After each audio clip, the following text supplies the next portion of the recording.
Hello, everyone. Sleepy Reader here with a special guest who has been requested by the person who tagged us in the Fantasy Super Team or Fantasy Team tag. And he asked not only that I respond to the tag, but that Quacking Duck, my marvelous daughter, respond to the tag. And so you just put together your own team of characters, supervillains, heroes, pop culture characters, I think, and share it with the YouTube comic book community. So you still want me to go first? Yeah, you can go first. Okay. My team doesn't really have a good name yet. I want to call them the Fixers. How about the They Solvers? fix problems. The Solvers. They come in and they fix your problem one way or another. And their leader is my favorite female superhero, Big Barda, from the New Gods mythology in DC. Let's see. We decided rather than searching through all my comic book boxes, that's the microphone, so it'd be better if you just didn't move it around. Excuse me a second. So, anyway, she's the leader. She tends to fix problems in a very direct way. There's a co-leader who will help with that. Starfire is not a co-leader, but she is a great addition to the team. I love Starfire's personality. And Dazzler, talk about personality. Well, I'm going to go for the old school Dazzler, not the slightly... that's also the computer mouse. I'm afraid if you play with that, it might turn the program off or something. Let's see. We need something for you to fidget with. You want to play with that? You can slide it up and down. Okay.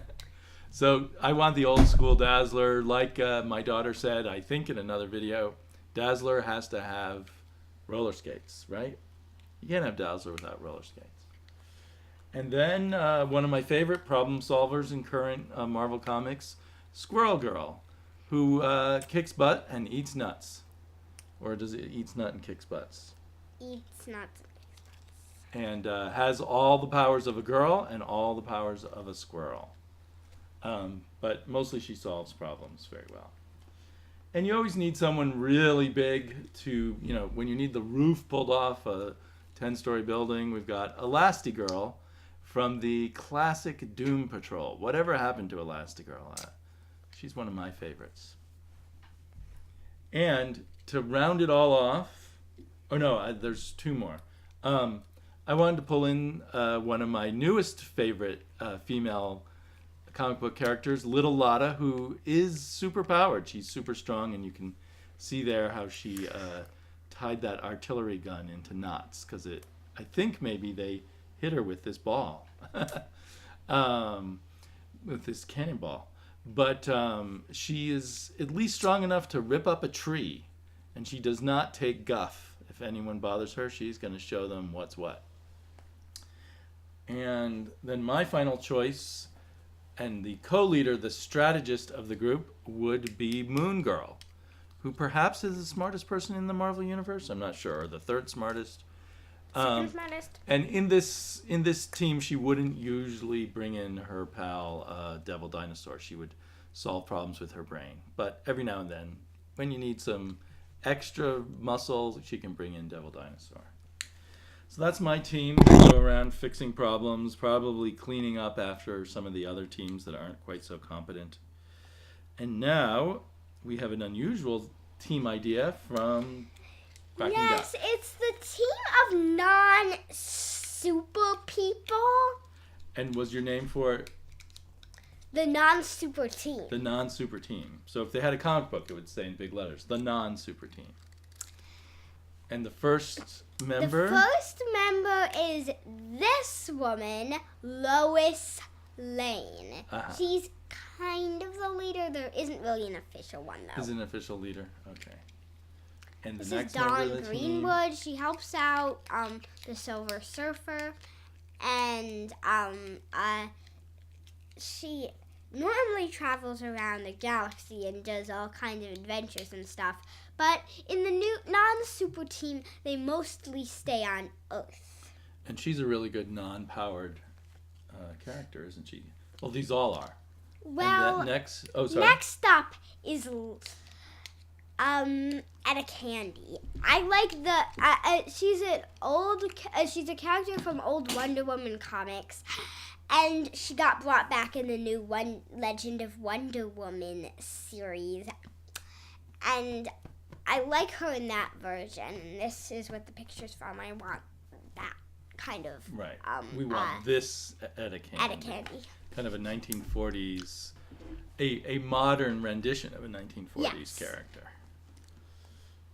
And then, this may surprise some people. This might surprise you. She's not even in really a comic book company. She's from Peanuts. Lucy Van Pelt. Lucy Van Pelt. She's the world's most spongy fuss budget. And the world's most crappy fuss budget. Right. And as she runs a psychiatric help stand, and when she's not doing that, I thought she would be part of that team. Okay. Whoops. And then this may surprise you too. Another non-superpowered character who you've probably seen a lot of, especially lately. Cat Grant. I mean, this is a picture from the Supergirl TV shows you probably recognize, but Cat Grant is... I don't know why I decided to add her to the team, but I did. Now, didn't you think she would just insist on being in the team? Yeah. Can't get rid of her, so she's on the team. And last but not least... Little Dot. She's an old Harvey Comics character that I like, and I thought she would be good. She's not super, but she does love dots. Well, she fits right into the non-super team. So that rounds it out. That was really nice of Michael to tag both of us. We had some goof-ups in our attempt to tag some people. But for this fantasy team creation tag, I'd like to tag LongboxReview, which is Eric, and I'll also tag his good friend Oddfellowsthoughts, Travis. And finally, I'd love to find out what Tom, Wonky Ninja, would do with this tag. So let's hear about what teams you would put together from all the fictional characters you like to play around with.